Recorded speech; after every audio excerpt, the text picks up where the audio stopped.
থাকো। তোমার মতো পাগলের জন্য আজকে আমাদের এরকম পরিস্থিতিতে পড়তে হয়েছে। ম্যাম সাহেব আওয়াজ নিচে, এটা আপনার অট্টালিকা না, এটা আমার বাড়ি। এই জায়গাতে আমার ইশারায় সবকিছু চলে। এটা অবশ্য মাসুদ ঠিক কথাই বলেছে। তার চেয়ে চল মা আমরা ঢাকায় ফিরে যাই। বাবা, তোমার এই চাকরের বাচ্চাকে বলো এক্ষুনি আমার সম্পত্তি আমাকে ফিরিয়ে দিতে। বলে কোনো লাভ হবে না, তাও বলে দেখছি। মাসুদ, আমি জানি এখন তোমারই সব, আমার কিছু করার নাই। তারপরে আমি তোমাকে যদি বলি যে জমিগুলো ফিরিয়ে দাও, তাহলে কি দেবে? খালু কি কইতাছেন আপনি? বলে তো আমি আমার জীবনটাই দিয়ে দিবো। এই জায়গা তো সহায় সম্পত্তি কোনো বিষয়ই না। তাহলে দিয়ে দাও। ঠিক আছে, কিন্তু আমার একটা শর্ত আছে। আমি যেমনি করে সম্পত্তি পাইছি, হ্যারো ঠিক একই রকম মেহনত করে সম্পত্তি নিতে হইব।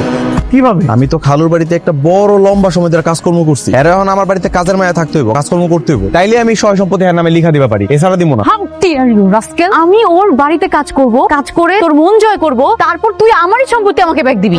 মাগো, উত্তম প্রস্তাব, মাইনা নাও। আমি না তোকে খুন করব, আর সাথে তোমাকেও। তোমাদের কাউকে কিছু করতে হবে না, আমিই যাচ্ছি। ম্যাডাম আপনি এখন কোথায় যাবেন? থানায় যাব। থানায় যে লাভ নেই ম্যাডাম, থানায় যে কি করবে? থানায় যাওয়ার মতো কোনো কাজ তো হয়নি, থানায় যে কোনো কাজ হবে না। যে